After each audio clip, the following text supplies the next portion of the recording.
there's a deck for you. If that's all you needed, I appreciate it. If you want to stick around, though, I've got 7 decks in 7 minutes. Hey, future guest here. I promise I actually knew how to count when I said numbers, but I really, I didn't. So I have 6 decks for you, but maybe I'll build a 7th one on stream. My bad. Or whatever the timestamp says. But I'm going to keep it short and sweet here because we're talking about the one in the top middle there, Silver Sable. Let's quickly talk about her and show where I can see I at least redo the whole thing. No BS. Let's talk about Silver Sable super fast and then take a look at what she does in Marvel Snap. Silver Sable is a what is on my head? She's a 1/1 with the on-reveal ability of steal 2 power from the top card of your opponent's deck.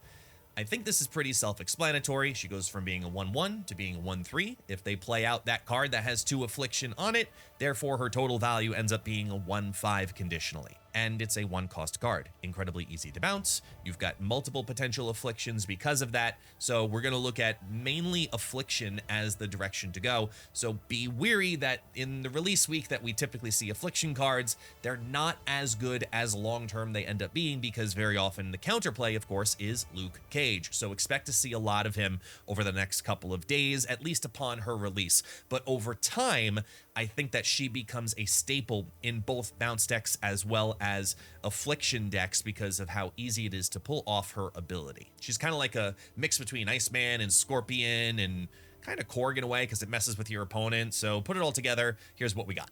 Let's first look at a clog style infection, affliction, whatever you want to call it deck. Silver Sable, of course, super easy, kind of like Selene in that aspect. We're going to hurt your hand or your deck, and then you're going to play those cards on out, and it's going to beef up the Ajax. So we're going to put in a couple of lines in there. We've got Werewolf bouncing all over the place because it's all on reveals. It makes total sense that he ends up becoming a win condition. He can survive a Hazmat Affliction very easily. Sentry Annihilus is a simple package that still is strong to this day, but a lot of people have kind of rescinded away from it. I think now it's time to bring it back.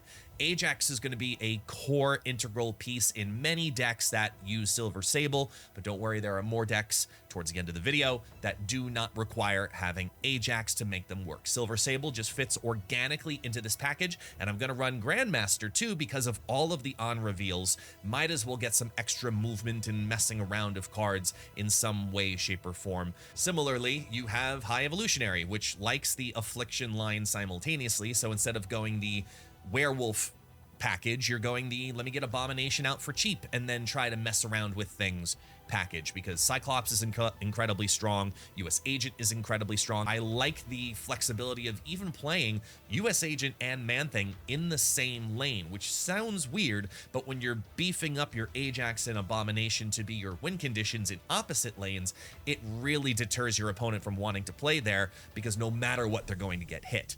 Put a bunch of affliction out there. I was back and forth on Misty Knight, but Silver Sable obviously fits organically into this type of list. Therefore, I think she's pretty good, and we're going to keep her in. Toxic Bounce is another way to kind of go about it. So let's go back to the Werewolf game plan, but really hone in on what we're attempting to do with this. We're trying to get as many demons as possible. We're going to really clog them up using double White Widow, and Juggernaut is a consistent win condition on turn 6 because if you've gotten that White Widow down, you've gotten a Vipered over Hood, it's very easy to win that individual lane for so cheap, and then you can look at your Ajax going down on curve on 5, followed by a Hazmat and a Juggernaut, and then a potential Demon, and that's a winning game line in and of itself. And Silver Sable is going to organically fit into that because it's giving the Affliction if you don't give out the Hazmat, which all by itself on a bounce, that means Ajax is still a 5/9 at minimum, plus more. No Ajax, no problem. I promised you there would be decks in here that did not require it. This is one of them, and there are variations in which you can do this, because I think Bounce is going to make a very strong appearance due to Silver Sable. Whether your opponent is running Luke Cage or not, she's still going to steal the power, and then you can bounce her and then play her again. That organically will make her a 1/5, and that's still very good value. Her value only increases if they continue to play other cards on the battlefield that have that Affliction already on them. So that's where she gains her balance, if you will, in this style of deck.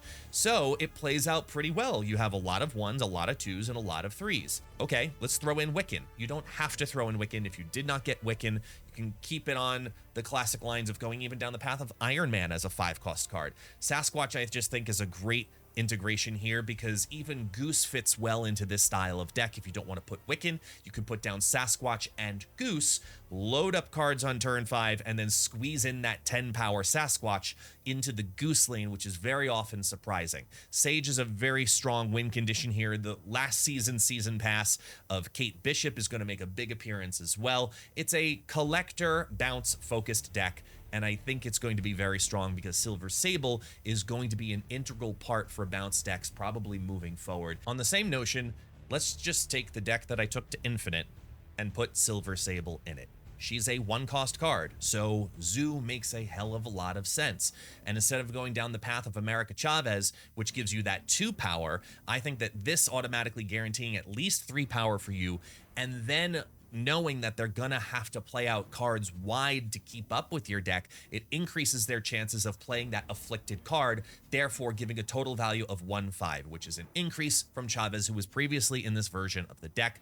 I have that mini deck guide also available right over here if you want to take a look at that one. I think that Silver Sable is going to be great for Zoo decks, just like how Hydra Bob is, and people are still sleeping on that. Lastly, I'm going to end on a Sera tech deck. I know we haven't heard that term in a while, but it actually makes a lot of sense because Mobius has got to make a comeback right now. We're seeing a lot of Mockingbirds. I just showed you Sasquatch. We're seeing a lot of Sasquatches. We're seeing a lot of Scars. We're seeing a lot of big cards that are coming out for cheaper. So let's take advantage of that by playing a bunch of critical small cards like Hazmat, White Widow, Jeff, cards that you want to activate early, but also can very much so benefit from later on in the game. So let's pull on a Sera Tech variation here and Silver Sable, who's putting on the Affliction for Ajax. Even if you don't get the Hazmat down, a Silver Sable, again, we're still looking at 1/5 strength from her in any deck she is potentially put into. In the very beginning, a lot more Luke Cages, that's completely fine. But I think to lane control and show the threat of spreading wide here with this style of deck, that's incredibly strong. There's a lot here that Silver Sable can do in a Sera Tech deck. But that other card, Symbiote Spider-Man, he's got a whole guide all by himself, which I'm going to put over here because he is incredibly exciting as a card. Hey, by the way, did y'all notice when I changed my shirt?